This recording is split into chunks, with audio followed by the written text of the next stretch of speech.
Ассаламуалейкум, ардақты ағайын. Алдарыңызда Абай тағылымы бағдарламасы мен журналист Оразбек Сапархан. Ел болам десең бесігіңді түзе дейді әуезов ақсақал. Ондағысы бала тәрбиесіне бейжай қарамауға насихаттағаны. Нен ексең соны орасың дейтін қазақ мақалының да астарында бала тәрбиесінің аса маңызды екендігі меңзелмей ме? Шындығында да абайша айтсақ, баланың жақсысы қызық, жаманы күйік. Расында да ұлды ұлша тәрбиелесеңіз ғана ұл болмақ.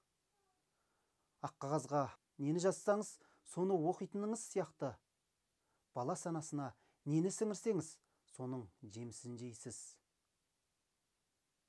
Бүгінде үкілеген үмітінен шықпаған ата-ананың бұл ісінде өзінің де жауапкершілігі бар деп білеміз. Би дейтініміз Абай хакім өзінің әуелгі қара сөзінде былай дейді: бала бағу, жоқ, баға алмаймын, бағар едім, қалайша бағудың мәнісін білмеймін, не болсын деп бағамын, қай елге қосайын, қай қарекетке қосайын, балаларымның өзіне ілгері өмірінің, білімінің пайдасын тыныштықпен көрерлік мекен тапқаным жоқ, қайда бар, не қыл дерімді біле алмай отырмын, не бол деп бағам, оны да ермек қыла алмадым. Бұнда Абай халқымыздың бала тәрбиесіндегі елеулі қателіктерді, бала тәрбиелеудің қыр-сырын білмейтін адамның кейпінде бірінші жақ мен тұрғысынан баяндау арқылы оқырманға ой салуды көздейді. Болмаса 13 жасында артындағы төртінісінің ішінен Қалиолланы таңдап, омбыдағы Қадит көрпісінен оқытуды білген. Әбдірахманды ел іші сыртынан оқытып, әскери қызметкер шеніне дейін баулыған. Елдің сөзін ұстаудың, ынтымаққа, ұйытқы болудың өзіндік үлгісі болған. Алдымды жаудан, артымды даудан арылтты деп өзі тәнті болатын Мағауияны тәрбиелеп жетістірген. Қыздары Гүлбадан, Райхандарды оқытуды білген Абайдың бала тәрбиесінің жай-жапсарын мұндай білмей қалуы мүмкін бе? Мүмкін емес. Елде өнер мектебін қалыптастырып, өнер мен мәдениетте, саясат пен әдебиетте алтыстан алаштың сойылын соғатын ардақты ұлдарды қалыптастырған. Басқасын айтпағанда, шығыстың көрнекті ақыны Шәкәрім Құдайберді ұлын тәрбиелеп жетістірген, өзінің бар адамдық болмысын сіңіріп, кәміл инсан деңгейіне дейін көтерген. Біртуар әнші Әсет Найманбайұлына өнерде жол сілтеген. Әйгілі Біржан Сара айтысын жазған, әріп Тәңірбергендей ақынды тәрбиелеп жетістірген Абайдың бала тәрбиесінің қыр-сырын мұндайлық білмей қалуы, өзі қойып отырған сауалдардың жауабына шешім таппауы мүмкін емес еді. Расында да хакім бұл сөздерінде өз ортасындағы алтысан алаш баласының бала тәрбиесінде жіберетін елеулі қателіктерін санамалап отыр. Бұл сөздерден байқайтынымыз, әрбір бала тәрбиелеп отырған ата-ана өздеріне мынандай сауал қою керек екен. Бірінші, бала бағудың мәнісі не? Шындығында мен өзі бала тәрбиелеудің мәнісін білемін бе, жоқ па? Екінші, не болсын деп бағам? Үшінші, қай елге қосайын? Төртінші, қай қарекетке қосайын? Бесіншісі, баламның ілгергі өмірінің, білімінің пайдасын тыныштықпен көретін мекен таптым ба?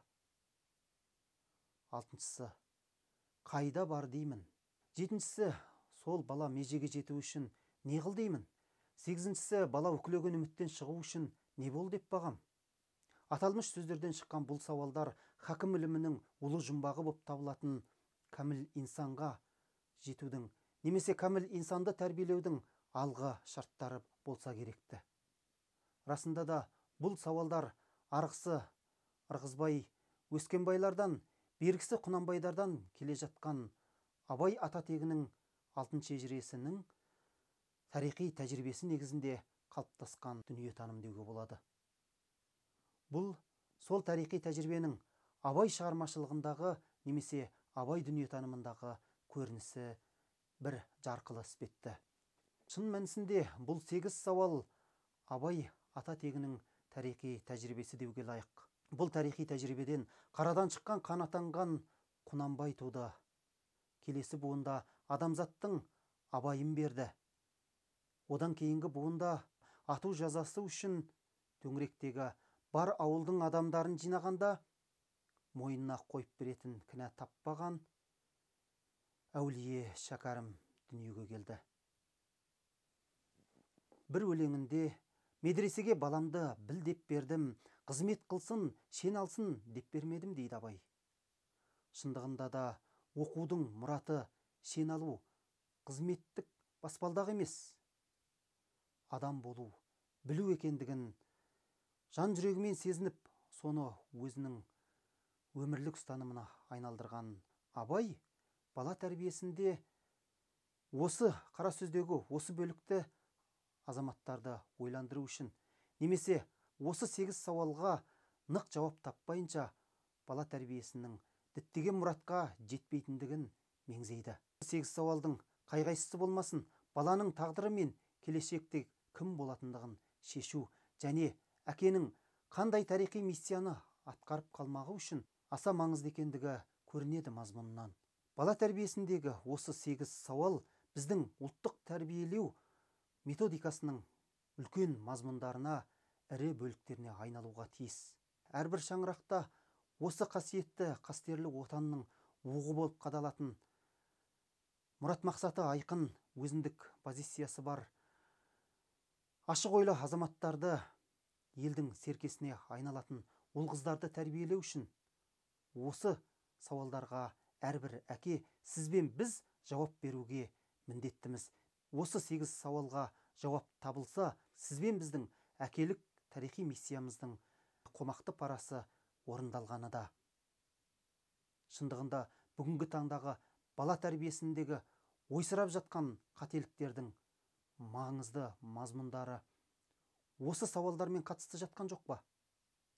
Әйтеуір баланы оқыту керек екен деп, ата-ананың таңдауы мен баланың бейімділігі, баланың табиғаты ескерілмей, немесе баланың миссиясы танылмастан кез келген бағытқа бұрылып, әйтеу бір мамандықты оқып шыққан жас маманның қоғамға қаншалық қызмет көрсетіп жатқандығын, немесе солардың қызметіне қаншалық адал болғандығын бүгінгі сізбен біз тірі куәсі болып отырмыз. Оны қазбаламасақ та түсінікті жайт, ендеше осының астарында қандай ата-ананың жауапкершілігі жатыр? Осы сауалдар төңірегінде ойланбаудың бір зардабы осы емес пе ағайын?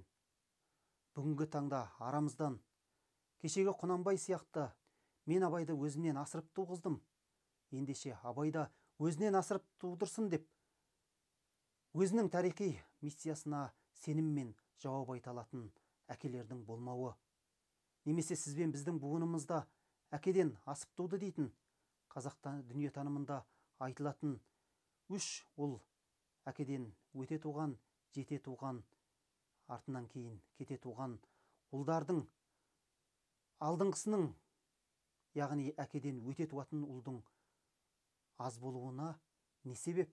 Тағы да осы 8 сауал. Құрметті ата-ана, осы 8 сауалдың жауабын таба алдыңыз ба?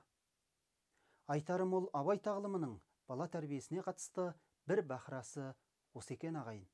Келесі кездескенше есен сау болыңыздар.